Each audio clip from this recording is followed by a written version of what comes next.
오늘 본문에서는 여섯 번째 우리 나팔 재앙 심판에 관한 그런 말씀을 보게 됩니다. 사도 요한은 이 천사가 여섯 번째 나팔을 불면서 일어나는 그런 일들을 오늘 이 본문에서 기록하고 있습니다. 여섯 번째 나팔이 부러지면서 하나님 앞에 있는 이 금 제단에서 음성이 들리는 것으로부터 심판이 전개되는 것을 볼 수 있습니다. 금 제단은 우리에게 익숙한 그러한 표현입니다. 우리가 8장에서 살펴보았던 그런 내용인데요. 8장에서 보았던 이 성도들의 기도가 모아져서 하나님께 올려졌던 그 제단이 바로 금 제단이었습니다. 이러한 성도들의 기도가 올려지는 금 제단에 네 뿔에서 음성이 들린다는 것은 이것이 성도들의 기도와 어떤 밀접한 그런 관계가 있다라는 것을 말해줍니다. 우리가 6장에서는 죽임을 당한 영혼들이, 순교자들이 이 제단 아래에서 이런 호소를 하는 것을 들었습니다. 거룩하고 참되신 대주제여, 땅에 거하는 자들을 심판하여 우리 피를 갚아주지 아니하시기를 어느 때까지 하시려 하나이까. 그들이, 순교자들이 이렇게 호소하는 것을 보았습니다. 그리고 8장에 와서도 성도들의 기도가 보좌 앞 금 제단에 올려진 후에 제단의 불이 땅에 쏟아지는 것을 우리가 보았습니다.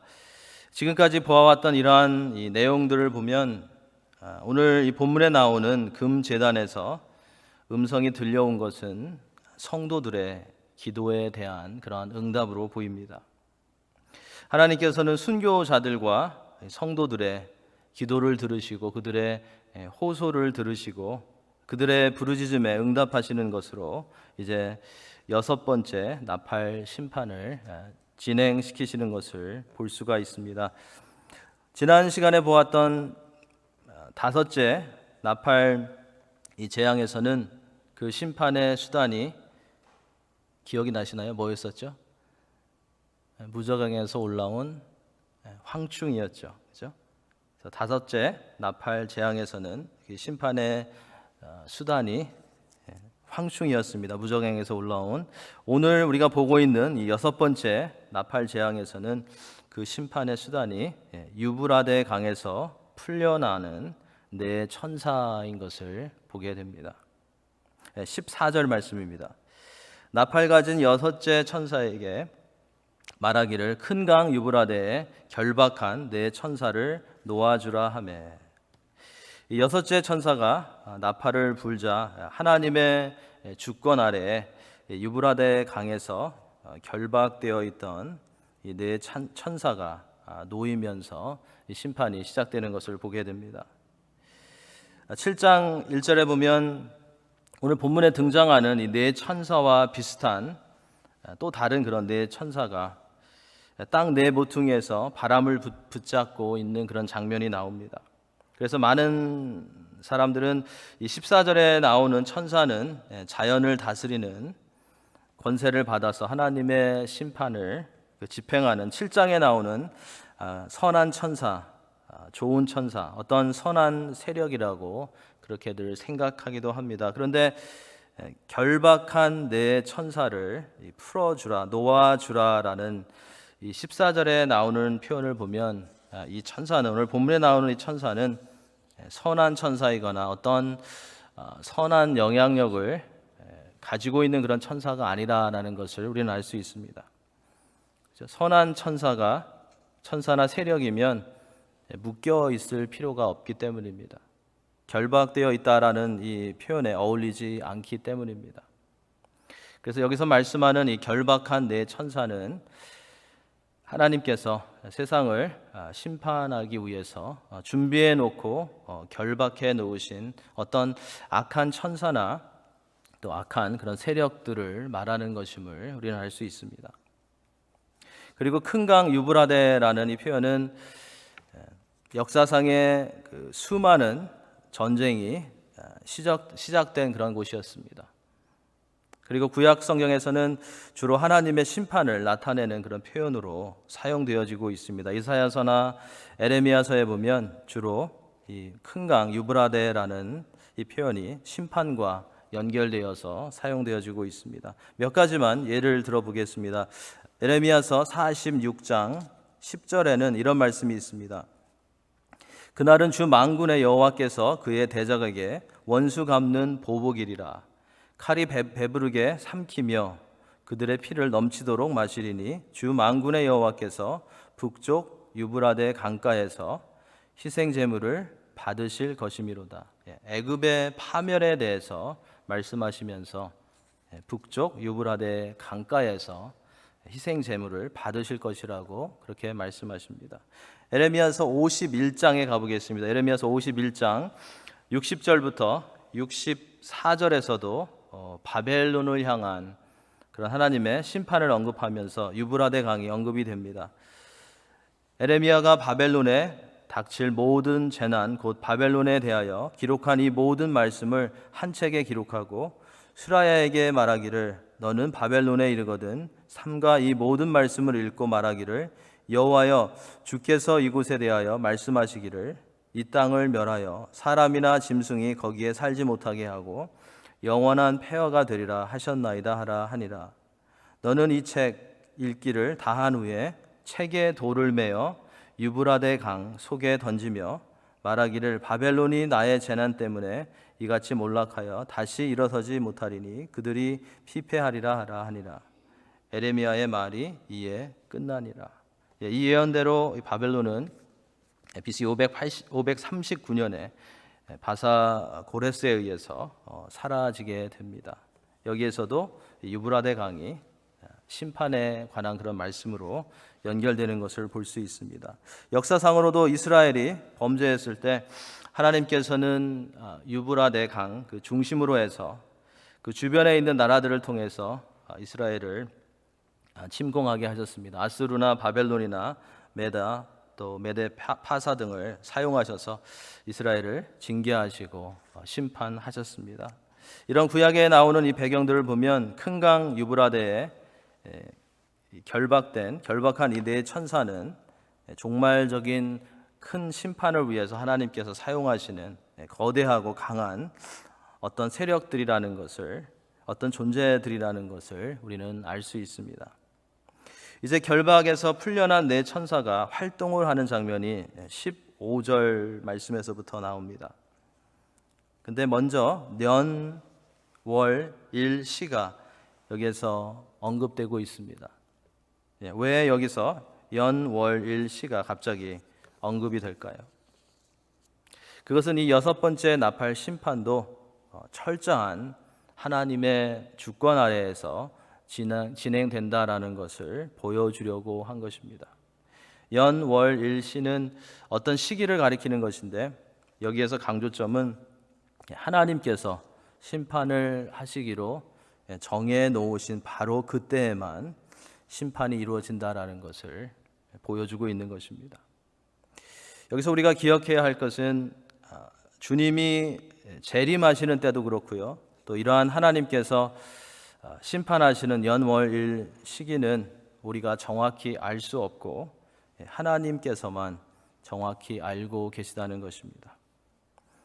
사도행전 1장 7절에서도 예수님께서는 이런 말씀을 하셨습니다. 주님이 재림하시는 심판하시는 때와 시기는 아버지께서 자기의 권한을 두셨으니 너희가 알 바가 아니오라고 제자들에게 말씀해 주셨습니다. 전도서 3장에서도 3장 11절에서도 하나님께서 하시는 일의 시작과 끝을 사람으로 측량할 수 없게 하셨다라고 말씀하고 있습니다. 마태복음 24장 36절에서도 그러나 그날과 그때는 아무도 모르나니 하늘의 천사들도 아들도 모르고 오직 아버지만 아시느니라 라고 예수님께서 말씀하셨습니다. 그래서 많은 이단들처럼 정확한 날짜를 찾으려고 하는 데는 사실 아무런 그런 의미가 없습니다. 그들이 개스하는 그날에 주님이 오시면 안 되기 때문에 참 그러한 이단들과 또 거짓 가르침 때문에 아마 주님께서도 굉장히 머리가 아프시지 않을까라는 생각을 여기서 해보게 됩니다. 우리는 종말의 어떤 날짜에 너무 관심을 갖는 그런 성도가 아니라 재림의 주님이 오시는 날을 준비하며 그 전에 있는 여러 가지 환난 가운데서도 흔들리지 말고 믿음을 지키기 위해서 준비하는 그런 그리스도인이 되어야 할 것입니다. 하나님이 심판하시는 날짜와 또 주님이 오시는 어떤 날짜에 관심을 갖지 마시고 하나님의 말씀과 또 각자의 영적인 그런 상태 그리고 그리스도를 전하는 것에 관심을 가지시는 그런 성도님들이 되시기 바랍니다. 이처럼 내 천사가 하나님께서 정하신 정확한 시기에 활동을 하는데 그들의 미션은 좀 무서운 미션이 나오죠. 이 땅의 사람 3분의 1을 죽이는 것이었습니다. 이것도 마지막 7번째 대접 재앙을 앞두고 있는 아직까지는 3분의 1이라는 부분적이고 제한적인 그런 심판이긴 하지만 사람의 3분의 1이 죽는다는 것은 상당히 심각하고 또 두려운 그러한 심판입니다. 이것은 이스라엘 백성들을 출애굽시키기 위해서 하나님께서 마지막으로 사용하셨던 장자의 그 죽음, 재앙을 생각나게 하는 그런 심판이기도 합니다. 장자가 죽는 재앙이 애굽에 내려졌을 때 온 지역이 고통의 그런 장소로 변했던 것처럼 이 3분의 1이 죽음을 당한다라는 이 재앙이 얼마나 큰 충격과 얼마나 큰 고통을 가져올 것인지는 우리가 짐작해 볼 수 있습니다. 그런데 여기에서도 이 재앙의 대상은 여전히 하나님을 거부하고 그리스도를 믿지 않는 그런 사람들입니다. 즉 하나님의 인침을 받지 아니한 사람들을 말합니다. 사탄과 악한 세력들은 하나님의 통치하신 가운데 심판의 날에 계속해서 자신들의 사람들을 공격하고 서로 죽이는 그런 일을 하게 되는 것입니다. 하나님의 놀라우신 통치 가운데 하나님께서는 악한 자들을 통해서 악한 자들을 심판하게 하시는 모습을 우리가 요한계시록을 통해서 계속해서 보게 됩니다. 이제 16절에서는 조금 더 구체적으로 6번째 이 재앙의 나팔 재앙에 대해서 설명해 가는데 먼저 홀스죠. 말로 무장한 군대가 등장합니다. 요한이 들은 이 마병대의 수가 2만 만이라고 그렇게 했습니다. 조금 특이한 그런 표현입니다. 조금 더 쉽게 표현해 주셨으면 좋았을 텐데 2만 만, 2만의 만이라는 그런 표현입니다. 2억을 말합니다. 그런데요, 이 요한계시록에 나오는 많은 숫자들도 마찬가지지만 여기서도 이 표현은 문자 그대로 이해하기보다는 상당히 많다, 무수히 많다라는 것으로 보는 것이 더 좋습니다. 그래서 수없이 많은 이 숫자의 군대가 언급되고 있는 것입니다. 심판의 재앙 가운데 이렇게 수없이 많은 군대를 언급할 때는 우리가 먼저 생각할 수 있는 것은 정복과 죽음과 어떤 파괴력입니다. 17절, 18절에 나오는 이 내용을 보아도 이 16절에서 언급한 수없이 많은 군대가 얼마나 큰 그런 파워를 가지고 있는지 우리가 볼 수 있습니다. 17절 말씀입니다. 이 같은 환상 가운데 그 말들과 그 위에 탄 자들을 보니 불빛과 자줏빛과 유황빛 호심경이 있고 또 말들의 머리는 사자머리 같고 그 입에서는 불과 연기와 유황이 나오더라. 여기 언급되고 있는 색깔부터가 그렇게 마음에 들지 않습니다. 그죠? 불빛과 자줏빛과 유황빛이다. 9장 초반부에서 우리가 보았던 무저갱의 구멍에서 올라오는 큰 화덕에 연기가 생각나게 하는, 황충이 올라왔던 그 장면이 또 생각나게 하는 그런 부분입니다. 이 어떤 학자들은 이 17절, 18절에 나오는 장면은 여러 가지 무기를 사용하는 전쟁의 그런 모습이라고, 그 모습을 묘사한 것이라고 그렇게 해석하기도 하는데 그게 될 수도 있지만 오늘 이 본문의 내용에 충실하면 이것은 어떤 강력한 악한 그런 세력들을 묘사하는 것이라고 우리가 그렇게 말할 수 있을 것입니다. 여기에 등장하는 말들의 머리는 사자 머리 같다. 사자 머리 같다. 말은 기동력을 상징하고요. 이 사자는 용맹함 또는 파괴력을 상징합니다. 따라서 말들의 머리가 사자 같다라는 것은 상대방을 빠르게 공격하고 정복하는 그런 능력을 가지고 있다라는 것을 말해줍니다. 그래서 18절에 보면 이렇게 기동력이 있고 파괴력이 있는 말의 입에서 불과 연기와 유황이 나와서 많은 사람들을 죽이는 것을 보게 됩니다. 불과 연기와 유황, 어떤 면에서는 우리가 보통 생각하는 그런 지옥의 모습 같기도 합니다. 다양한 공격과 방법들로 인해서 사람들이 죽임을 당하는 그런 모습을 우리가 여기서 볼 수 있습니다.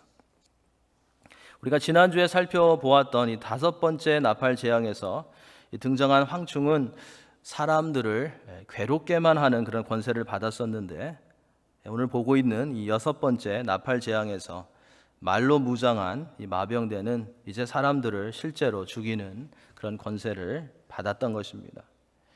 이것은 대규모의 어떤 공격 가운데 사람들이 악의 권세에 놓여서 죽임을 당하게 될 것임을 말해주는 것입니다. 하지만 모든 사람이 아니라 계속 강조하는 것처럼 3분의 1만 죽임을 당하게 될 것임을 말씀해주고 있습니다.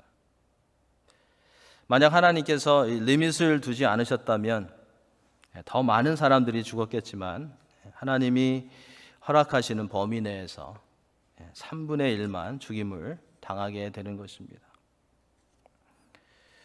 19절 말씀에 이제 가보면 이 재앙을 가하는 말들의 힘에 대해서 언급되고 있습니다.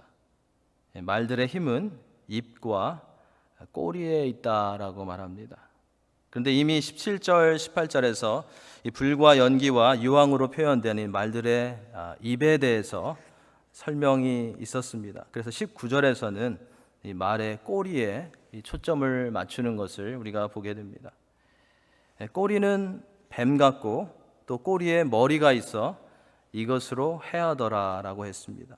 꼬리가 뱀 같다는 것은 이 6째 나팔 심판을 통해서 사람들을 죽이는 세력이 에덴 동산에 나타났던 뱀처럼 교활한 그런 방법과 거짓을 사용할 것임을 예고하는 그런 표현으로 보입니다. 그리고 꼬리에 머리가 있다. 머리를 생각하면 보통 우리가 지혜를 생각하죠. 꼬리에도 지혜가 있다라는 것을 여기에서 말해줍니다. 오늘 본문에서 심판의 수단으로 사용되어지는 사탄의 악한 세력들은 앞에서는 강력한 파괴력으로, 그리고 뒤에서는 교활한 그런 술책으로 교묘하게 사람들을 공격하고 또 사람들을 해한다라는 것을 여기 본문에서 보여주고 있는 것입니다. 이제 본문의 마지막 부분인 20절, 21절에서는 6번째 나팔 재앙에 죽지 않고 남아있는 그런 사람들에 대한 기록이 나옵니다. 3분의 1이 죽었으니까 이제 3분의 2가 남았겠죠. 우리가 9장에서 지금까지 보아왔던 5달 동안의 황충으로 인한 고통과 또 불과 연기와 유황으로 인한 죽음들은 살아남아 있는 사람들로 하여금 두려워하게 하고 회개하게 하고 또 하나님께로 나오게 했어야 했는데, 이 본문의 마지막 부분을 보면 그러한 일들이 일어나지 않는 것을 보게 됩니다. 20절, 21절 말씀입니다.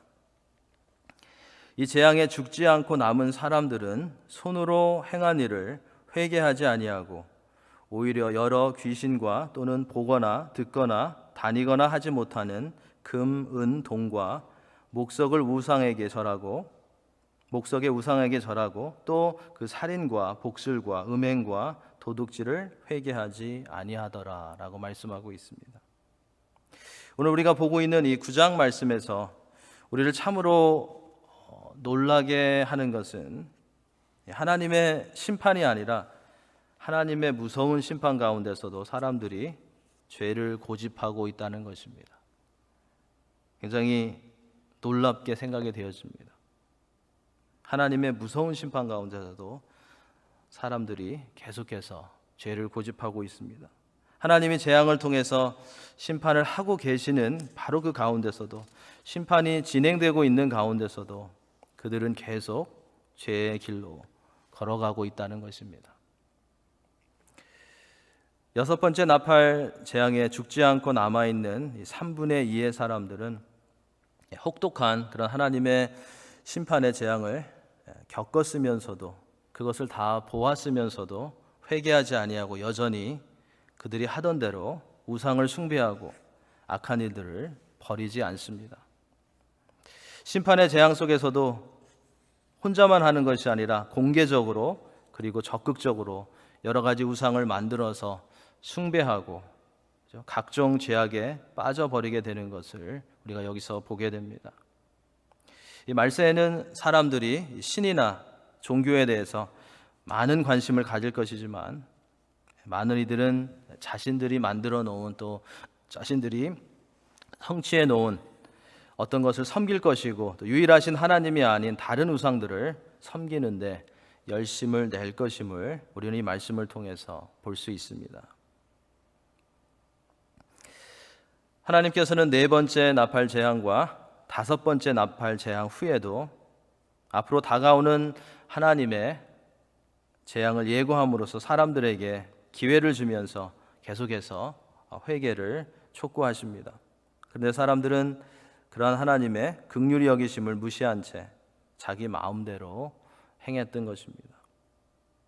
하나님은 사람들이, 또 죄인들이 멸망하기를 원치 않으시지만 하나님께서 베풀어 주신 은혜와 자비를 계속 무시하는 이들에게는 그들을 하나님께서는 심판할 수밖에 없다라는 것을 우리는 여기서 볼 수 있습니다. 이 부분을 읽다가 보면 금방 떠오르는, 출애굽기에 나오는 한 사람이 있습니다. 그것은 바로 왕입니다. 애굽 땅에 무서운 재앙이 10번에 걸쳐서 내려졌지만 애굽 왕 바로는 끝내 회개하지 않았습니다.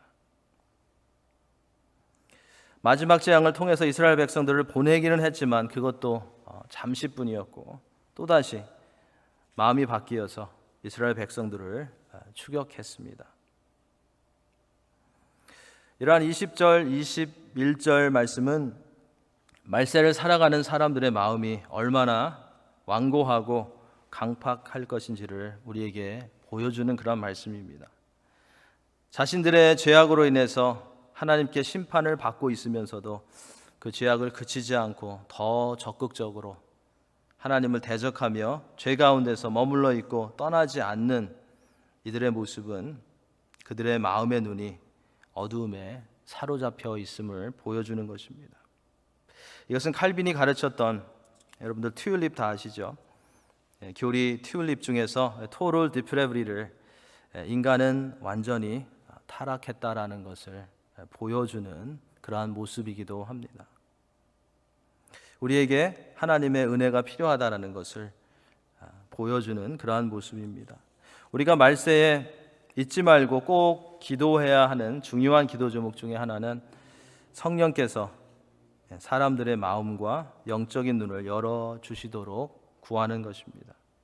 그래서 우리의 이웃이 하나님께서 내리시는 이 재앙에 빠지지 않도록, 이 재앙을 받지 않도록 우리는 기도해야 하겠습니다.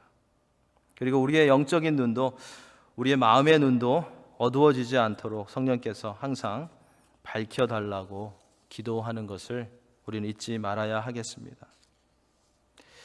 오늘 본문을 통해서 여섯 번째 나팔 심판 재앙에 대해서 살펴보았습니다. 그 가운데 한 두 가지 정도 우리에게 적용해 보고 말씀을 마치도록 하겠습니다. 첫째는, 모든 이들은 기회가 있을 때 하나님께로 나와야 한다라는 것을 오늘 본문이 우리에게 다시 한번 강조해 주고 있음을 우리는 보게 됩니다. 하나님께서 계속해서 시간을 끄시며 인내하시며 서서히 심판하시는 것은 사람들을 망하게 하고 죽이는 데 있지 않고 그들이 회개하고 영생의 길로 오게 하려는 것임을 우리는 기억해야 하겠습니다.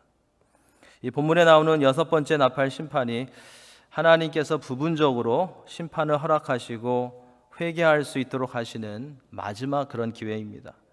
왜냐하면 앞으로 보겠지만 이 7번째 나팔은 재림의 그런 나팔이 되기 때문입니다.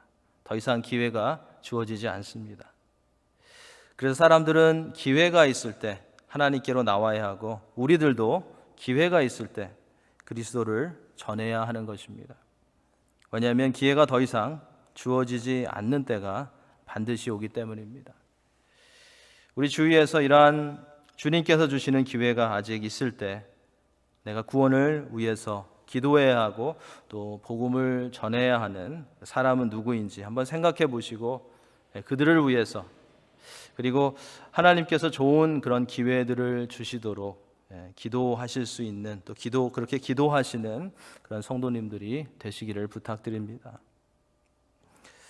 둘째로 오늘 본문은 죄로 인해 문제가 생길 때 가장 빨리 해야 할 것은 하나님께 나아가 회개하는 것임을 우리에게 강조해 주고 있습니다. 본문에 나오는 이 어려움을 당하면서도 죄로 인해서 많은 문제들 가운데 헤매이고 있으면서도, 하나님의 심판 가운데 있으면서도 하나님을 찾지 못한 많은 사람들의 모습은 참으로 우리를 안타깝게 합니다. 성도는 죄와 불순종으로 인해 문제가 생길 때 망설이지 말고 조금 있으면 나아지겠지 하면서 기다리지 말고 내가 해결할 수 있을 거야 라고 생각하지 말고 즉시 하나님 앞에 나아가서 죄를 고백하고 용서함의 그런 은혜를 체험하는 그런 지혜를 잊지 말아야 할 것입니다. 우리의 마음이 주님 앞으로 나올 때마다 더 부드러워지고 열려져서 하나님께서 말씀과 성령을 통해서 우리의 잘못을 지적해 주시고 또 가르쳐 주시고, 우리가 외면하거나 또 그렇게 할 때 미루지 않고 회개를 즉시 할 수 있는 그런 하나님의 자녀들이, 그러한 성도들이 다 되어야 할 것입니다. 말씀과 성령을 통해서 우리의 잘못을 가르쳐 주실 때 미루지 않고 회개를 촉구하시며 기다리시는 하나님께로 언제라도 나아갈 수 있는, 자주 나아갈 수 있는 그런 성도님들이 되시기 바랍니다. 예배하라든지 회개하라든지 예수 그리스도의 이름을 힘입어서 하나님께로 나아가는 이들에게는 소망이 있고 회복이 있다라는 것을 기억하시면서 오늘도 그리고 남은 주간도 주께로 가까이 나아가시는, 그래야 해서 하나님의 크신 은혜를 입는 성도님들이 다 되시기를